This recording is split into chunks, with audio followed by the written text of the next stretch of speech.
Hello, everyone, and welcome to Reimagine Together, where every week I go live with a wide array of speakers to have deeper conversations about what a thriving humanity future really means and the little things, the little steps that we can take today to bring about a better tomorrow. My name is Carly Marcel, and I am a speaker, a coach, the founder of this podcast and the Machu Teen Experience Network. And you can learn more about me, some of my work, and the network and the podcast, which, by the way, a lot of really cool things that are going to be happening in the month to come. So definitely subscribe to the channel and go to the website, sign up for the email list. Got some really cool announcements that I look forward to sharing with everybody. So that'll be in the links below this video. And we'll just get moving right into today's episode, which is really exciting and such an important conversation for all of us, whether we're leading in work or in our personal lives. And we're going to be talking about expanding the mind with Laila, a Wholescence coach and neuroscientist.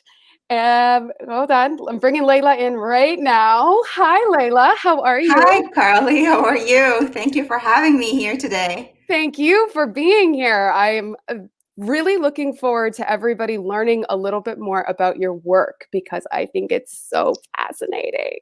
Thank you very much. I look forward that everybody will learn a little bit of what we are going to discuss today. If they come out even with the little thing from it, that will be great. That will be a step forward for both of us, I'm sure. Absolutely. Well, before we dive into expanding the mind conversation, if you could just kind of walk us through a little bit about what you do now, how you help people, and your journey to getting here. Okay. I know, that was a good story. Maybe yes, absolutely. So what I do now, well, I'm a Wholescence coach, and my education background is as a neuroscientist. I have a PhD, so I'm a doctor in medical neuroscience. Wholescence actually means it's a term I came up with from my own experience and how I moved into where I am now. And it means in the process of becoming whole with yourself, with the world, and with everything around you. So it's a sort of a continuous process. It's not only a final destination. That's how I understand life to be, that I am in a process of becoming more wholesome with myself and with everything around me. So that's what that's what Wholescence stands for. At the moment, I'm focusing on leadership and leaders and people who are calling themselves leaders or want to be better leaders.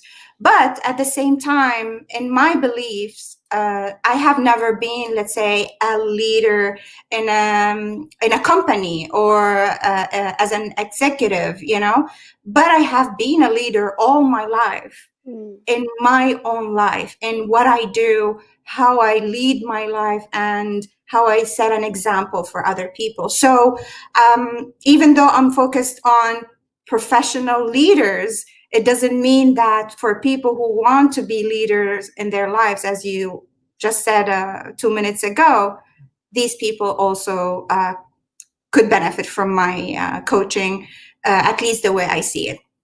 Absolutely. So what brought me to where I am now? I was born in Saudi Arabia, and I lived there under very, I would say, a conservative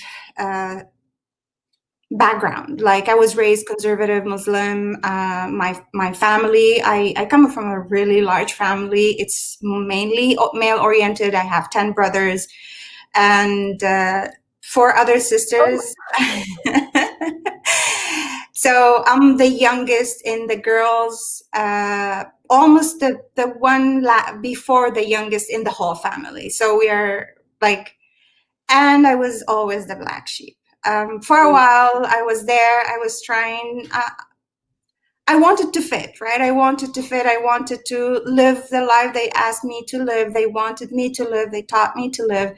But it never felt good. It never felt that I never felt alive. I was living, but not alive. Mm. And when I got the chance to come to Canada and continue my education, I took that chance. It wasn't easy. It was sort of a miracle for me, but I had to also grasp that miracle and use it to my advantage. And I came here to Canada in 2007, and then to Montreal. I started at McGill in 2008. And that's where I felt I was born again. I was reborn because it felt like the world all of a sudden also opened up. And as I was doing my PhD and I was doing my postdoc, and I was discovering myself, letting go of the past things, discovering what worked for me and what didn't work, and reimagining myself, reinventing myself. Yes. That's when I came at the end to what it means to live life in wholescence, which is to just get into this process of reinventing ourselves and becoming better every day, every moment. Absolutely. Oh, it's a beautiful storytelling there too, Laila. I just what a nice journey.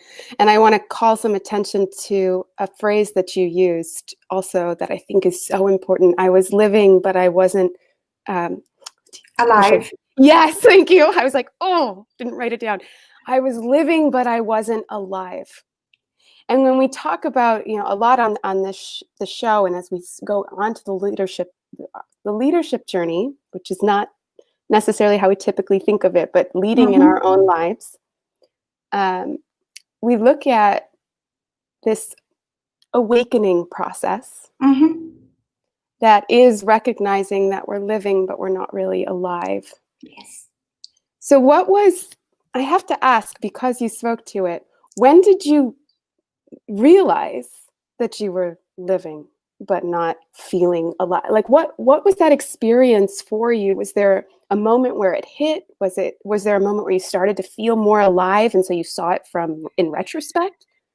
Okay, so I felt it. Okay, so that was the moment that made me want to live and feel alive. That's the moment where I felt, again, this is the time that I have to move forward, that I have to shed everything behind and leave it and sort of lose everything that I was raised with, so then I can experience what is possible for me. So it took me a while. I mean, when I was living back in Saudi Arabia, it didn't feel good. I felt like I'm not enjoying, but that was the life that was there. And then I came to Canada. For a while at the beginning, I was still disoriented. I was so excited about research, and that's another part is that brought me where I am too, is during research, I learned to question things, which was something prohibited before, right? So it was though not questioning life, it was more like, okay, I have my research now and I can question, I can do experimentation. And I'm like, oh my God, the results, what do they tell me, So at the beginning, that was like, felt liberating. The fact that I was able actually to go to the grocery store without having someone to take me there or to take permission, that was really freedom for me. But then at one point, and that was the time actually that I discovered that I had to finish my PhD and go back to my life in Saudi Arabia, because I had a scholarship and that scholarship was ending. And that was when it hit me, really. It's like, oh my God, all these little freedoms that I'm having now, which I was enjoying, and I was like just content about, having that, I'm going to lose everything. And I'm going to go back to that life. And that was like what hit me. It's like, I cannot. I discovered that even though with the little freedom I was having, I was still not living, but I was at least experiencing little things, little steps, glimpses, like a taste or a sniff of what could be. Yeah. And that was the moment that made me, do this switch and decide that, yes, I cannot do this anymore. I have to let go and move on in a place where I don't know where it's going to take me. But that's much better than going back. It's so brave, though. I mean, it's really hard for a lot of us, when we have these moments, right? You have a choice. Yes, it is a hard choice, I would say. It's a scary choice. I mean, it really is, because it is truly stepping into the unknown of self. And not only that, for me at least, it was that I decided not to go back. So I had to take steps towards doing this because my family were expecting me to go back. They were not approving my stay here. So I had to make choices that, am I going to be looking for myself and sort of letting go of my family, right? Because they are not supporting my movement forward. And part of that choice was that I had to apply for a refugee status in Canada. Wow. Which meant that I'll never be back there. I may never see them again. And it took me a while to overcome that, to overcome the fact that I'm letting go of that family, of any support, and I may never get it all again. So choices, they always come with consequences. But we need to understand what is the consequence we are gonna have, and are we okay with it, and just keep grinding, sort of, right? Because now I do have sometimes feeling like, oh my God, I wish I have family. Like I've been living for the past 10 years, I would say, at least, without any family support or anything. So it's like, it feels lonely. It does. But would I go back again and change what I chose? No. Yeah. But thank you for sharing that, because that is the reality of these decisions and those consequences. Just like you said, I think when we go on the journey of expanding ourselves, of growing into our full potential, whether that's as individuals or as a larger collective, right, we are saying goodbye. Yes, there is a disruption. Yes. There is a disruption. There is a self-disruption.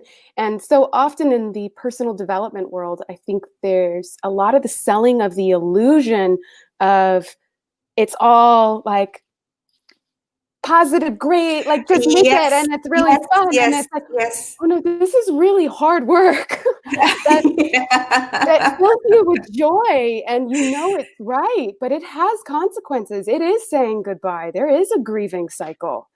It could come back to you too. And that's what I tell my clients. I tell them, look, I'm not going to lie to you and say whatever trauma you had, it's going to disappear. You are going to work with it. You are going to feel better most of the time, but it's going to come back and visit you.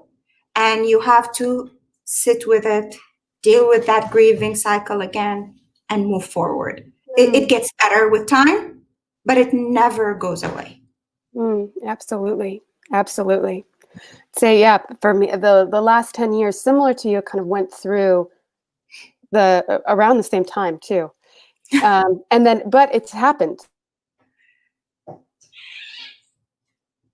2 major times where the whole collapse. Yeah, the rebirth. Yes. Right? The personal transformation. And so I'd love to just look a little bit more at your Wholescence concept, because it speaks to this in such a beautiful, beautiful way. And in a way that I wish I kind of understood, because for me, it's always been that journey of like, oh, I get it. Okay, I see what's on the other side. I got to let go. I'm going to go through this transformation, and then it's done. There you go. I love what you just said. And then I'm there. And then I was like, it's not done yet. What do I do now? What? Hold on. Wait, I'm still healing? Hold on. I'm repeating the same cycles? Hold on. I'm locked into a new narrative again? Exactly. That is exactly. I was like, oh my God, you speak the same exact experience I had. And I mean, to answer you, is like how I came across it is exactly like that. Is back in my family, the way I lived also was difficult, because for whatever reason, I guess it's sometimes I still don't understand why this all happened. I was very much criticized all the time. like there was a lot of psychological abuse, I would say. I've seen a lot of, also not on me but everyone, physical abuse, and but then that like, and I was always compared to other people. There's always someone better than me. There's always, like, I'm never good enough. And that gave me the feeling that I wanted to be perfect. I wanted to always to prove myself that I'm worthy, right? Because I was never worthy. I was never valued. So I tried to do everything like to the top, to the best. And then after I left there, one of the things I felt like I may be free from is that criticism, is that like bashing and putting down. But surprise, surprise, it was not gone because it was in my head now. And what is worse is that who better knows me than me, right? So I know how I think, I know how I act, I know what I'm thinking, I know why I'm doing what I'm doing. So whenever I do something and I don't do it the best way, then of course I'm going to start criticizing myself and then bashing myself down. So, and then I started to, like, when I wanted to have this journey after the refugee, and I was like, okay, I'm gonna look into myself and open up, started reading books, and the books is like all inside yourself. You need to change your mindset. You need to connect with the world. It was all awesome, right? It's like opening my eyes to something. It's like, I found it. And then I start to experiment and I do things and it worked for a while, but then I find myself that there is something still there, that I'm going back to the same dialogue or the same thing as you said. Is like, I still have that in my mind. It's not gone completely.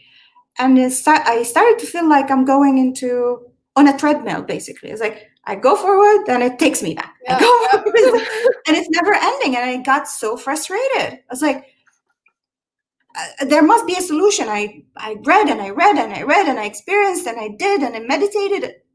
And at the end, the only thing that helped me was realizing that, you know what if it's never ending? What if I just need to accept that I'm just going to go through this over and over again as long as I'm alive? And the only time I'm going to stop is when I'm dead. Or maybe not even, because we don't know what happes after life, right? No, actually, we're still doing it. Yeah, probably. Yeah. I don't remember. Exactly. So that, when I felt like all of a sudden a very heavy burden dropped off, because now I do not have to reach that destination. Even though inside of me, until today, even though with that realization until today, I feel like there's part of me wants to reach that destination, right? It's like, what if I just reach it, if I just go there, you know? But then I remind myself, well, I mean, there is no destination, sort of, right? It's like, it's just a process. You just keep living it. Absolutely. Mm-hmm. So in that, so powerful, so important when we come to that place in our lives. Now, obviously, and sometimes we just have to go through it a few times. We don't want to accept it. It's like, yes, that's crazy. Yes. No. Yes. Yeah. And you're just like, okay, just to see. But, it really is a completely different way of being. It reminds me actually of when I was first coming across Buddhism back when I was like 19 years old. And at the same time, I was also working on becoming a better achiever. So I was like working on goal orientation and all of these like self-help, books on how to get your dreams and make them happen, manifestation, right? Yes. I'm working on all of that. And then I come across, in my spirituality studies, I come across Buddhism, and it's like, go with the flow. And I'm like, y'all do not understand the West. That does not work. I cannot manifest in that state. Yes.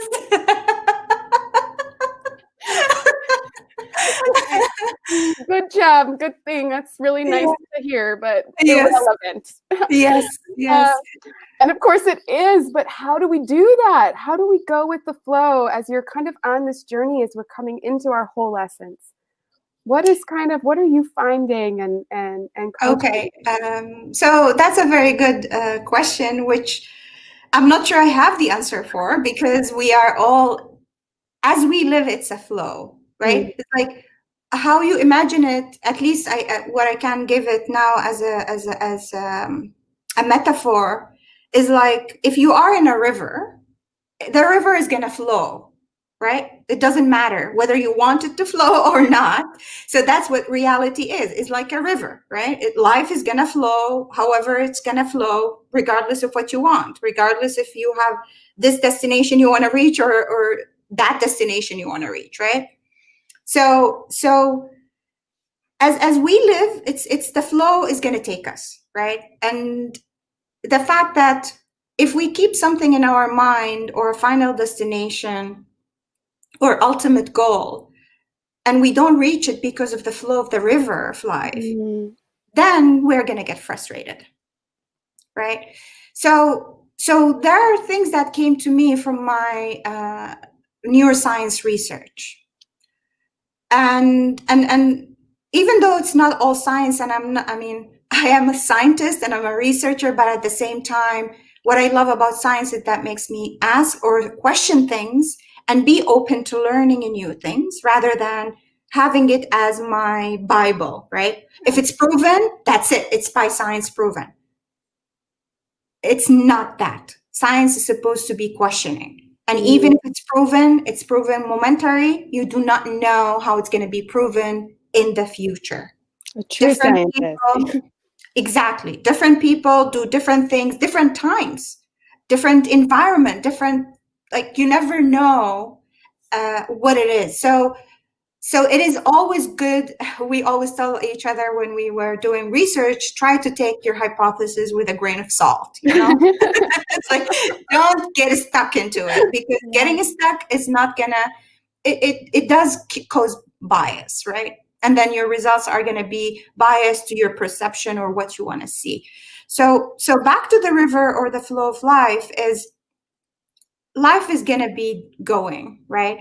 Now, our brain, at least that's what I learned from science, is that it's an ultimate, I don't like to call it machine, but this is the best way I can put it, let's say in human words, right? It's like the ultimate computer, the ultimate thing that is made for us, to survive, to thrive, to learn, to be even beyond other creatures as we live here, right? So, and to have that capacity of choice, of free will, of doing and creating things out of nothing almost, right? So this brain is going to, the only thing is that it needs sort of directionality. So data, right? Like data, you give it data, it takes the data, put it down, store it. It's like, oh, this is good, this is not good, this is, I don't know, dangerous. And also all the data that it was, collected from your past, right? It's the way you were raised, what people told you, what, depending on the society, how they looked at you. It's not only words. It's also like the how people react, energies, and all of that. So then, and it's mighty because it cannot almost be destroyed. Because like, even with all, from my research and what we are doing, and we are actually patenting the work I have done in my research as a neuroscientist, you can excite the brain or the cells and stimulate them to build themselves again, to do other things. So it's not an easy process, but it is possible, even if we are old, or even so then it's like the question that came to my mind: why are we fighting our brains then? Why are we always trying to either not like block our thinking, block our emotion, fight our ego, when it's all, the purpose is to help us? So how about how about now, if we want to flow with this river, how about we learn or we teach it something different? How about we let it say things what it wants? For example, thank you, my brain, for giving me this idea, but I don't think it's going to help me now, right? It's like if I'm in a river and my brain is telling me, oh, I need to try and I forgot the word for paddling. Like if I paddle against the river.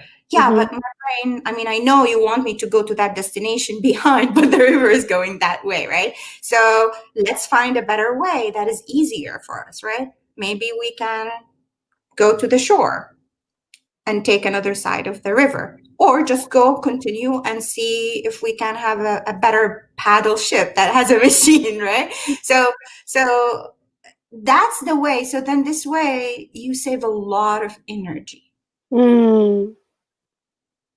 Right? The final destination. Yeah, I want to be successful. What does it mean to be successful though? Right? Does it have to be tomorrow? Or am I going to be happy as long as I am taking one step at a time to be successful? Do I want to be happy? How do I want to be happy? What is happiness for me, right? Is it a lot of money? Apparently not. So it's like we need to always readjust what's inside of us to what's going on outside. Absolutely. And then go back to what's inside and then outside. So that's how we can flow with the life. Absolutely. Beautiful visual in all of this. And I like to think of I always encourage people to meditate and journal every day. And the journaling being a lot of what you're talking about, that internal to external dialogue. And it was because of those moments in my life where I realized I was off track. Off track. I wasn't off track. I had stopped paddling I was going against the current. Yes. I was in resistance and I was like, no, I want to go this way. Exactly. I already did all of this work. Is that, right? Exactly. Oh, I mean, yeah, so painful that at a certain point, right? It's just like, it's either I'm going to live in misery or start to shut down. Or I just have to listen to this thing that keeps telling me that I'm supposed to go over here. Exactly. So how, in your, there are so many things that you said that I want to jump on. Okay. First is your relationship with science. I just have to speak to that real quickly because it's so beautiful and so important. And for me, the perspective of someone who truly understands and respects the field as well. And have you always looked at science that way, or has it kind of been, was there a moment when you came to it for certainty instead of for exploration?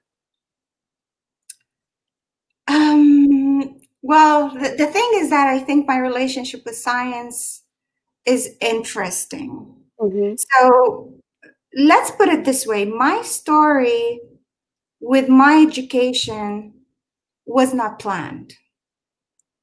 So I know like a lot of people would like to hear, a romantic story that I always wanted to be a scientist. I always wanted to go and discover. Honestly, it was not. Like when I was back at home, I had this feeling that I wanted to help people. I wanted to feel useful, right? That was the feeling because I always felt that I'm not valued. I'm not useful. Like why I was even born. But I didn't have that chance back there. Then at one point, and in a way, wanting to run away from my family life is what led me to where I am. At one time, I was doing my master's degree because I didn't want to go back after finishing my bachelor degree, and there were no jobs, right? So I was doing my master's, and then I stumbled upon a training in a hospital, in a research center. And that was the first time I had any contact with medical science. I was like having my background was chemistry, physical chemistry, or chemistry and physics. So, and then I had that. And at that time I met my first supervisor, he was a graduate from Harvard. And I was training with him with other group of girls and guys. And he's like, you are very smart. You should go to apply for a PhD. Like, even though you had no idea, like all of these people in the group, they came from a similar background. They did not catch things that I was teaching them as much as you did. Mm. To me, it was like actually like very weird because I was never told that before. I was actually told that you're stupid and you're things like that, you know? So I was like, oh my God, right? And he's like, I'm very happy to support you with a letter. You should apply. You should go out. You should like go to US or Canada or, you know, somewhere else to do your PhD. So he put that thought in my mind. And I was like, really? Can that be, you know? And he's like, and I was at the time though, it was a research in genetics. And we were doing, and then he hired me for a short time to help him with different genomics and genetics, genetic diseases, including cancer, like what are the genetics behind cancer, you know, and other Rett syndrome, which is like some different, you know, genetic diseases. So I thought like, okay, I'm going to go and apply. Since this is genetics, I have some background, I could do that.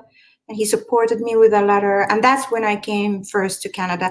And after he told me that a year, that's when the government gave scholarships actually to people, because otherwise I would never be able to come.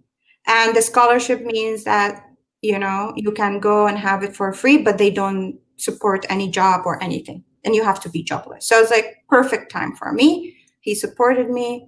I came to Canada and Newfoundland first in a genetic program. And then after that, things happened. I lost my fiance actually that year. So I felt like I couldn't stay there anymore. I just wanted to run away again. So I came to Montreal and I changed into immunology and then neuroscience. So it's like chemistry, genetics, medicine, immunology, neuroscience. So I've been through all of that. So it was like I came with really, I would say, ignorance, and that helped me a lot. I was looking at it because those people who were already studying these things, when they get results that doesn't fit with what they studied or what they learned, they would say, oh, it's a wrong experiment. Their experiment didn't work. Me, no, because I didn't know anything at the background. Like I didn't have it in my bachelor. It was like, what does it tell me? I'm going to go and search. Maybe somebody found about it, you know? And that's how I became like, so these things are telling me something. It's not me trying to prove what I'm thinking with them. I don't know. Does that make you see the completely? No, I mean, I just love this entire journey too. Talk about going with the flow of the river. You came into your work found you. Exactly. My work found me. It was like as if it was, now I look at it back, it's like, oh my God, it's like how did this took me from one place to another place to where I am now. Now I'm not even a scientist. I mean, I am still, of course, my background, but I am a coach, and all of them, the basis behind is I wanted to help people. I wanted to be useful. I wanted to learn a new thing. I wanted to find something, you know, it's like, so yeah. Yeah. But I mean, it's so powerful for your own personal journey of wanting to help people and using just whatever came across your path as you kind of, and being open. This entire process of using science, this openness, this curiosity, this courage, right? To live life in the flow and to listen to yourself. Yeah. Oh, so beautiful. So I love that, especially as somebody who's come into the science from a genuine place of like, and now what? Yes, exactly. That's Yeah. Nope, that's not right. Let's move that. Oh, that's interesting. And one story, I mean, if you don't mind, I Yes. tell you about it. I remember at one of the things, and how did I discover that my ignorance was a bliss actually at the time? And I don't mean ignorance that I was sort of ignorant that didn't want to learn. It's more like I did not know, or I did not have a background set. Right. So I remember I was having some weird results. And I went, and they were about receptors, right? Receptor is basically, let's say, something that you put the protein in, so then it will act in a specific way, right? It's like it will produce something.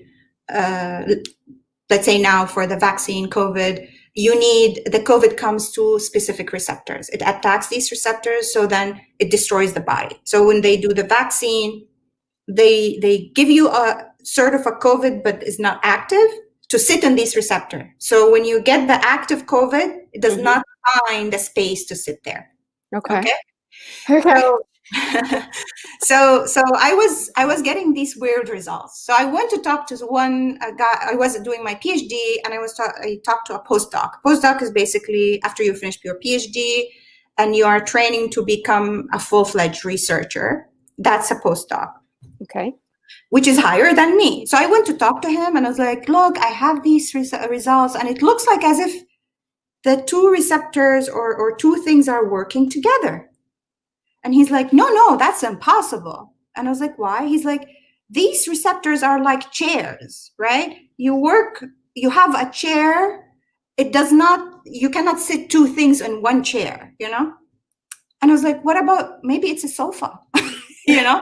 That's exactly what I told him. I was like, what if it's a sofa? He's like, no, it doesn't happen. These are receptors known that they don't make sofas. And then I went and I was like, I was not convinced, because again, I was not set into my perspective. So I went and started researching, and then I found that actually they make more than sofa even. And it was new research that are coming out. They are just discovering it now, that whatever thought that they don't mix together and mingle, now they are actually, and they are supportive of other things. And that what brought my research at the end to become even more and more novel. And that's where I felt like, I guess when someone knows something, that's it, they are stuck into it. But if you're open and even like take it with a grain of salt, always. And be excited. What I love in your thing too is excited about what you don't know. Yes, absolutely. Because like there's something you just like, I'm gonna learn something. It's like, what does that tell me, you know? Right. Like there's some people, I mean, besides the fact that we absolutely know, I mean, there's so much unknown, right? We know very little currently about ourselves, about the world, about the universe. Yes. But you know, life is so much more beautiful, and we can engage so much more when we come at it with, curiosity, all these things, we come into flow, and it's like, it's vibrant, like that feeling of coming alive. Yes, exactly. That feeling comes in that. Like, and the acceptance and the allowing, because it does sometimes, like it is exciting, but it can be painful. Absolutely. So the idea of flowing here is to allow each of these steps. Growth is always painful. When we want to grow, like look at one of the things I love watching, or the pictures I love seeing, is when they show you a small plant breaking the asphalt, the concrete, and growing. Yeah. And it's amazing, because it like if you come and pluck it, it's so tiny, it's so fragile, but yet it broke through the concrete, right? Or the asphalt. So, and I'm sure it went through a lot, and there's a breakage. When we grow, there is a breakage happening, and that breakage hurts. We need to expand. It does hurt. So we need to sit with that hurt. We need to sit with it and accept it. So then we can move forward. If we reject the hurt, or we try to avoid it, we can never move forward. We're going to get stuck where we are. That's what I discovered too. So there is a mixture of, when you flow, do not expect everything's going to be awesome, as we said at the beginning, or always happy, or always exciting. Sometimes it's darn painful, and I'm sorry for my language, you know. This is like easy one, you know. It can be really, really painful. Yeah. But it's part of the process, and it's part of your growth, and it's gonna go, and it's gonna come back. Yeah. And we get better and better at it every time. Yes. Okay. I feel like we have to kind of go on this road, like we have to keep going in this direction right now. Because that image too, Laila, that was so beautiful. A tiny little plant can break concrete and needs to, right? It's seeking the sun. It's seeking its growth. The body. So more of a existential kind of fun question. Okay. Right. Well, what do you think, what is it in us if we're not our culture, we're not our thoughts, we're even able to transcend our genes? What do you think what do you think we are, or what makes you and me, right? Even though we've been on similar journeys and we've gone through but we still manifest and creatively look different in this world. And there's still what makes you feel extraordinary and alive is going to be similar, but it's going to look a little bit different. We are unique. We are all unique. We are all unique. Even twins, they have the same genes, especially those the identical that we call. Yeah. Even these are unique from each other. So what makes us unique? Yes.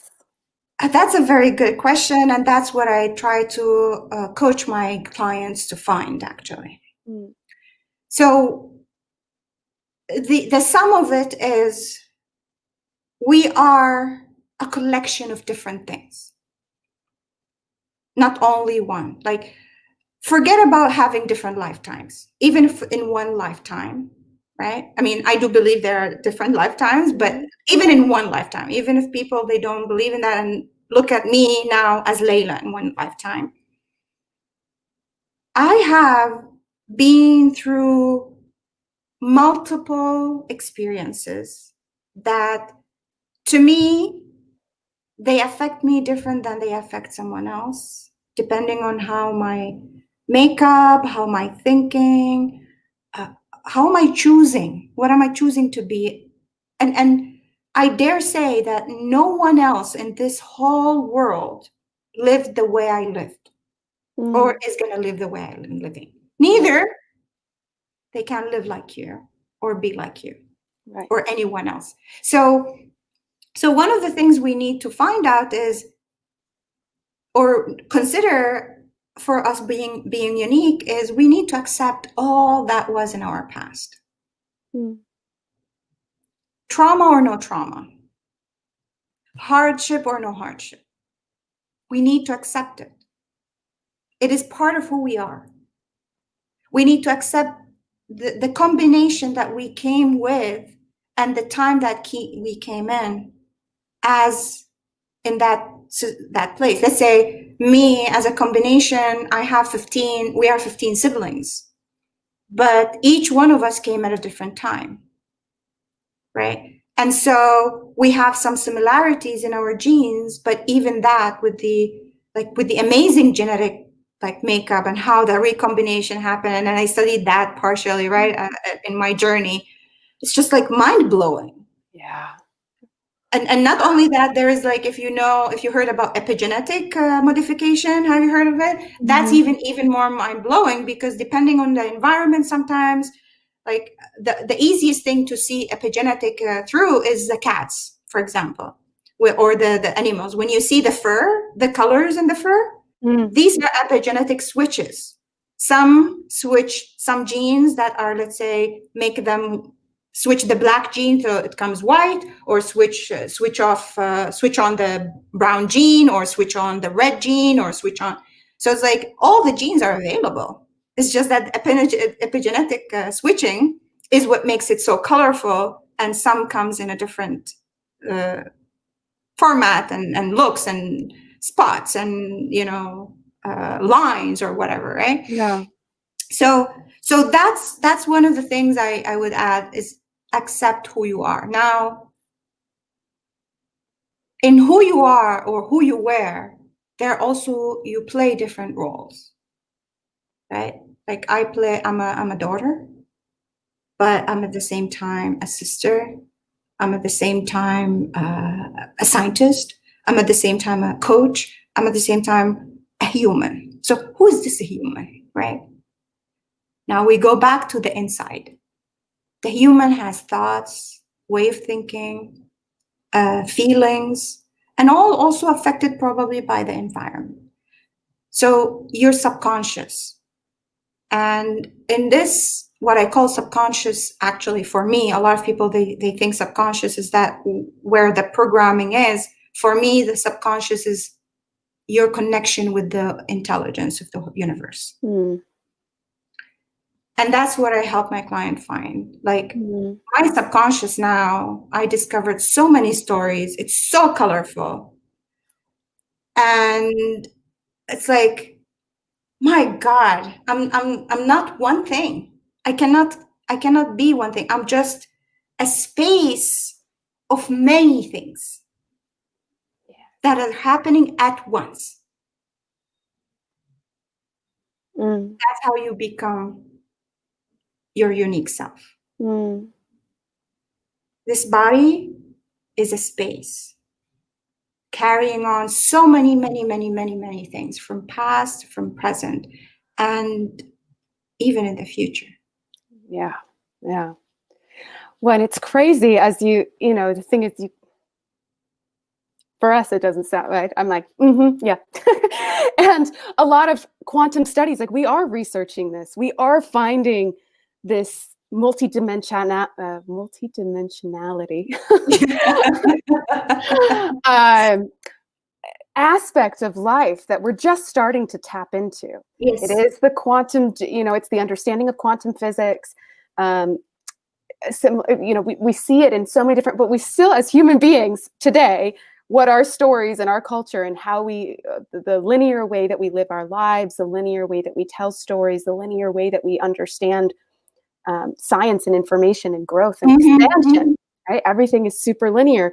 And as our research starts to expand, and as human beings, as we start to expand and realize that actually is not the mirror of our creation, of our true essence. Yes, absolutely. We are more than a linear thing. We are 3D, more than 3D even. It's like, and that's where awareness, it's like, it blows my mind. Awareness for me, or awareness intelligence also, awareness itself is to see. To see things without being judgmental, right? That is the tough one in this world. And then it is, especially when you start looking inside yourself, right? Yeah. You want to start judging. I don't have hatred. I don't have jealousy. I don't want that. It's bad. And if I have them, I am a bad person. No. Exactly. It's okay. It's fine. You're not bad. You're just a human. And it depends on how you use your anger or jealousy or hatred, right? It's not about having them. And why are you even feeling them, right? So then that's another thing. You need to go to that thing. It's like, why are you jealous? Laila, what's going on, right? What triggered that jealousy for you? Are you feeling that you're, lacking that? Maybe you have something else. Maybe you can be better. Maybe you can be like that, right? So it's like being very open, again, taking what's inside of us with a grain of salt, right? Without judgment. And looking at it, just accepting it. So that's awareness. And awareness intelligence is how to use it. Like I have a huge world inside of me. We can do an experiment now. I think we have just 10 minutes. Yeah, absolutely. Let's do an experiment. Let's do an experiment. But I just want to clarify one thing before we jump into this experiment, just to kind of set it up. So what we're speaking to, correct me if I'm wrong also, is kind of that plant breaking through the cement, how to expand the mind. Yes, and connect it to your subconscious. And connect to the subconscious. Yes. Okay, just wanted to set that up before we do an exercise. So. Yes. So this is something I do usually with my clients, but not all people are open to it. Okay. Okay. It does make a person sometimes. Okay, I'm not going to say anything. I'm going to ask you, are you okay to do this experiment with me? Absolutely. So here's what we are going to do. I'm just going to explain to you before we start. I want you to close your eyes and just feel as comfortable as you can. Take a couple of deep breaths. And when I ask you questions, try not to think about the answer. Just whatever pops into your mind, okay? Whatever it is. Even if nothing pops, just say nothing, okay? Could be images, could be pictures, could be animals, could be humans, could be anything.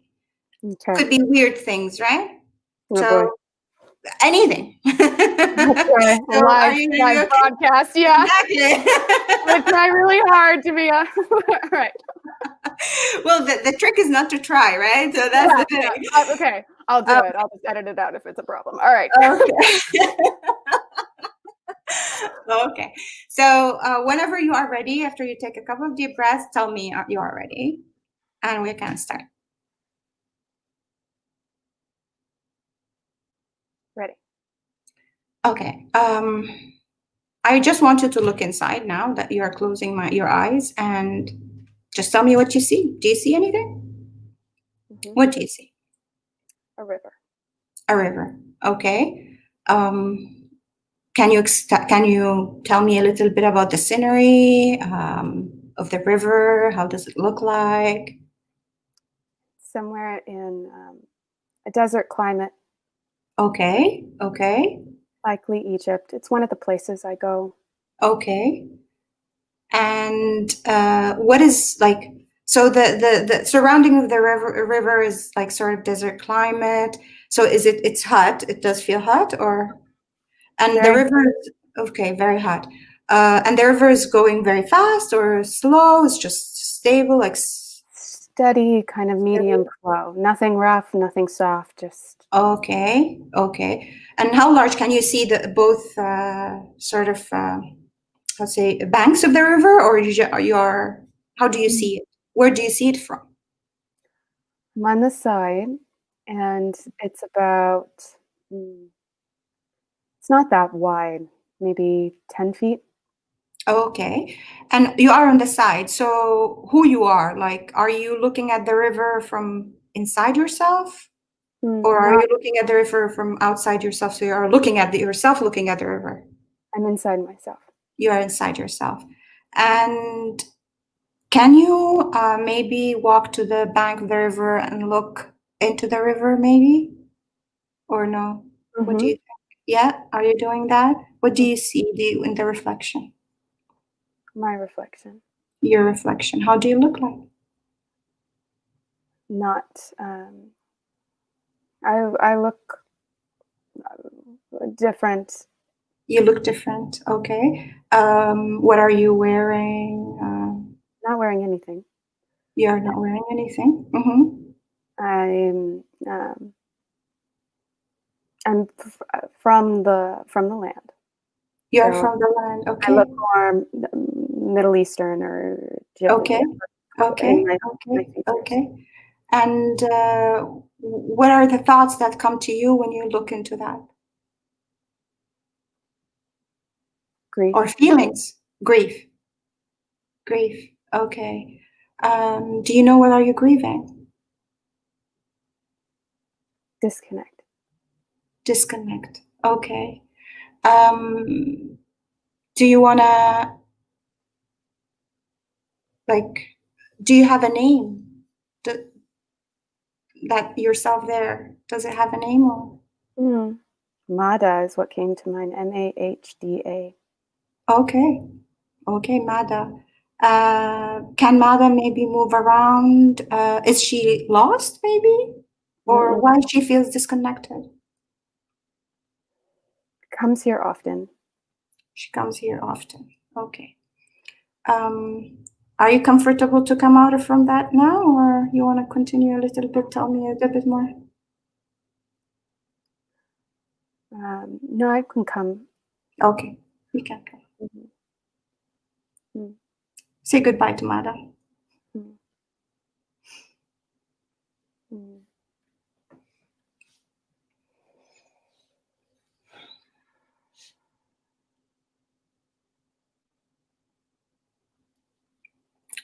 How do you feel? Good. It's interesting. That's a visit that I do often in meditations, but I've never had her name before, and I've never connected to what I feel in the experience of it. So that tells you that's part of your, subconscious, right? Part of the feelings that you are feeling, right? It's there's something that, as you said, we need to connect to what's our core, and usually we try to look at it as if it's us, as if it looks like us, because that's what we know, or as if it's one thing, but it's not necessarily that. So what I do usually in my work as this meditation, or even when I advise my clients, is that each of your feelings, like your feeling of disconnect, is represented by Mada. Interesting. And she wants to connect, but she's not sure how. She comes there often. She looks at the river. The river is connection, but there's a desert around. She's alone, as far as I could tell. We didn't discover that much, but from what I understood. So that's this connection. Now, we have different emotions, different situations, different feelings, perspectives, and all of these, they will have their own entity. If you need to give them that, because that's how you see and hear them, how you acknowledge them. And once you get to know more, you're going to see who you are, which is more than one thing. And when they come to you, visit you, you will know, oh, Mada is looking for something. What is it that I need to find for her to feel better? So interesting. Now I want to go through all of these more because there are, I do a lot of meditative work, and I tend to be a very visual person. So a lot of visualizations come in through meditation for me. And but I kind of always explore them. I don't ask too many questions about the experience of them. They just kind of speak to me, give me certain symbols that I pay attention to, and it kind of weird stuff. But it doesn't. I haven't really examined them in this way, and I suggest you do, because they are part of you. They are part of you, and your connection to the universe, your connection to your brain. And then when your brain, the thing is that the brain does not recognize really the difference between what we imagine and what we see in reality. So if you start imagining that and give it name, then Mada becomes part of you. And that's what your brain now, when you talk to it, you are connecting your brain to Mada.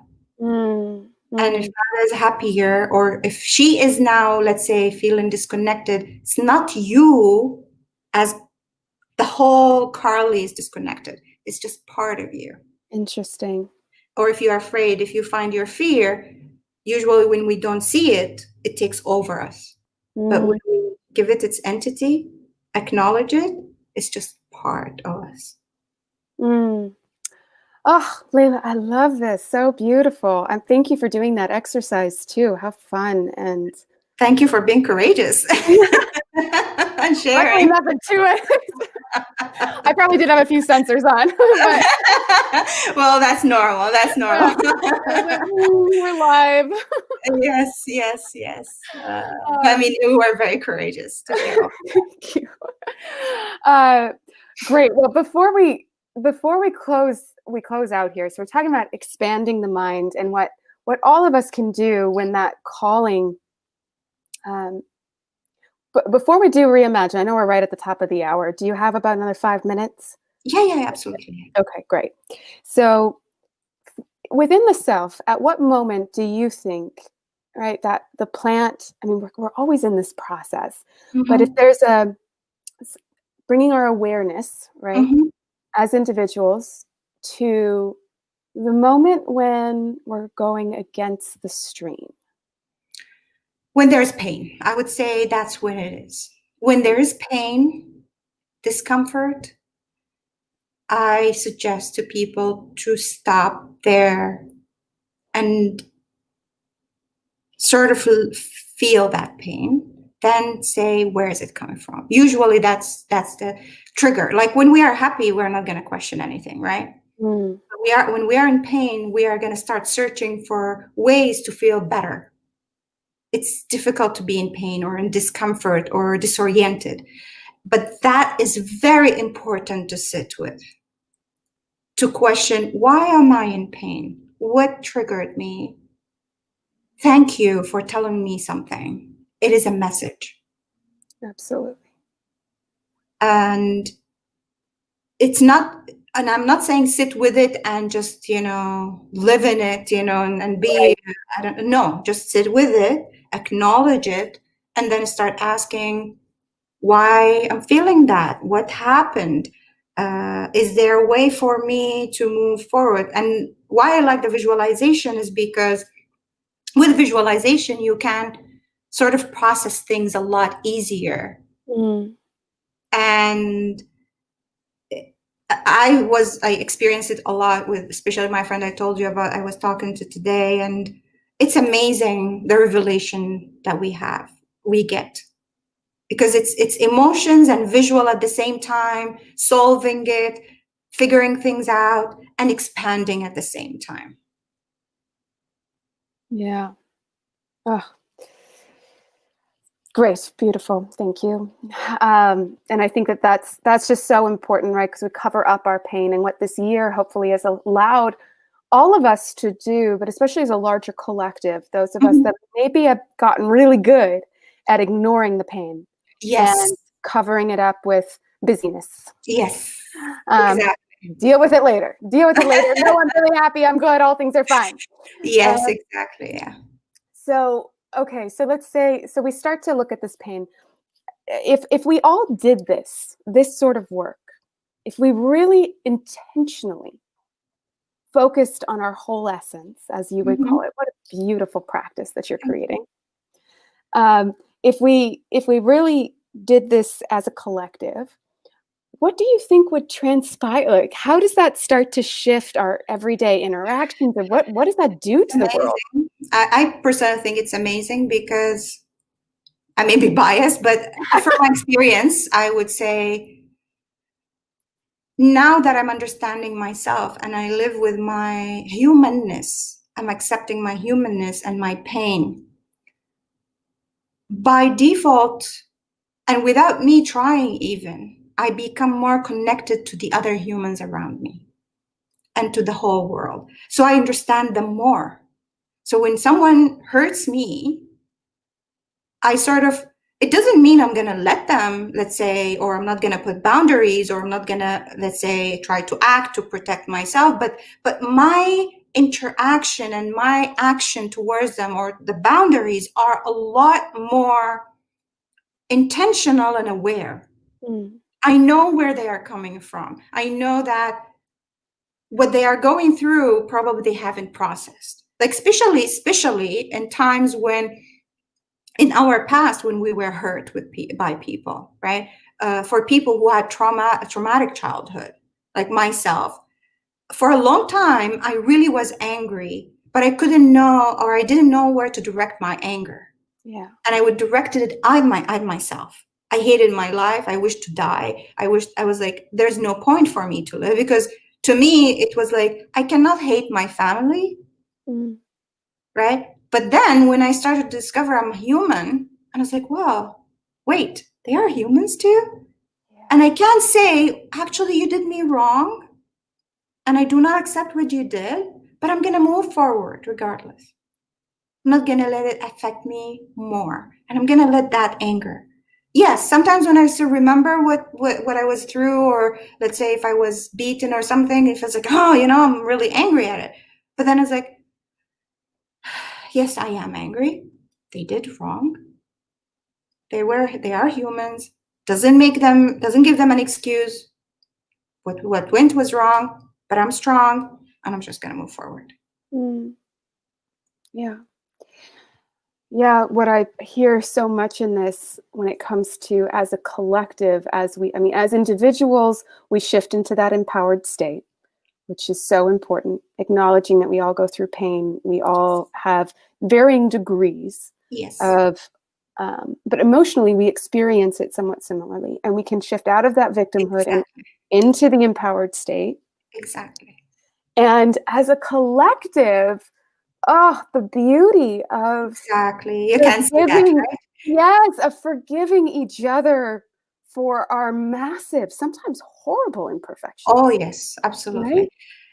But we can't move forward without doing that. Exactly. And I would like to say that forgiveness is not letting go or not forgetting. Exactly. It's just giving the responsibility to where it belongs, taking our responsibility and moving forward. Because if we are not, we are going to be stuck. And imagine if everybody's stuck. Right. We're pretty much what we're living in most of the time. That's it. So it's like basically the collective is going to be really much better flow. So beautiful. Thank you. One small step, if we kind of are bringing about, we love this idea of all of us coming into Wholescence, but for ourselves, just a small step that we can take, or a few of them, even if it's 1, 3, but little steps today that can help us to be on the Wholescence journey. I would say few steps. First, accept your humanity or your humanness. Know that your brain, your emotions are your friends. They're not your enemies. Forgive yourself. Because if you can't forgive yourself, you cannot forgive others too. Beautiful. Let's repeat those one time. Accept your humanness. Accept your humanness. And just to elaborate on that, meaning that it is okay to do, let's say, to feel the human feelings, to be, angry, to be, to have some darkness, right? There is the darkness. If without the darkness, we don't know the light. Exactly. So that humanness is that this is a human journey, and it is going to be a continuous falling, getting up, pain, happiness, again, and repeat. Beautiful. Thank you for that. That's your humanness. Yeah. Your brain, your thoughts, your feelings are your friends. Take them as that. Do not fight them. Do not ignore them. Acknowledge them. And yes, it is important to know where they came from. And if they are false, then you educate your brain again. But do not ignore. Do not suppress. Repress. Or repress. Because these are telling you something. And if you ignore them, you're going to get stuck. Great. So all of these, like humanness, if you don't accept your humanness, you're stuck. You repress your emotions and thoughts and everything, you are stuck. And if you don't forgive yourself for being a human and for having emotions and doing sometimes, being less than perfect, and that is okay, you cannot forgive others. So you need to forgive yourself. Now, what I want to say is that being yourself does not mean that, or forgiving yourself, that does not mean that we can just go and repeat the same mistake or go and hurt other people, right? So it's like, yeah, you do it one time, you feel bad, you forgive yourself by, what does it mean to forgive is to take responsibility. Accountability, absolutely. Give responsibility to where it belongs. That's what forgiveness is. So take accountability of what you did and promise yourself you're not going to do it again, or you're going to be better next time. Absolutely. Thank you so much, Laila, for your time, journey, just sharing so much today. I really appreciate it. And I'm sure everyone who will go through this is really going to appreciate your availability. Thank you very much for having me here today. And I'm very happy. I feel happy that I shared my journey, and I feel like I like to share it, just hoping that people will be empowered and inspired, that it's okay to have difficulties. You can always move forward, and you can always be happy. Absolutely. Yeah. Absolutely. Great. Well, thank you. If you don't mind holding on for just a moment, and then I'll close out the show and I'll see you in a second. Okay. Great. Thank you, everyone, for joining today. This is got to close on expanding the mind. Next year, so 2021, we're going to start with a really exciting program, and all of these episodes are also going to be taken into podcast. So definitely, join us on the channel and check out the email list, and look forward to co-creating and expanding into what is possible for humanity together. And much love to you all. Have a good week. Bye-bye.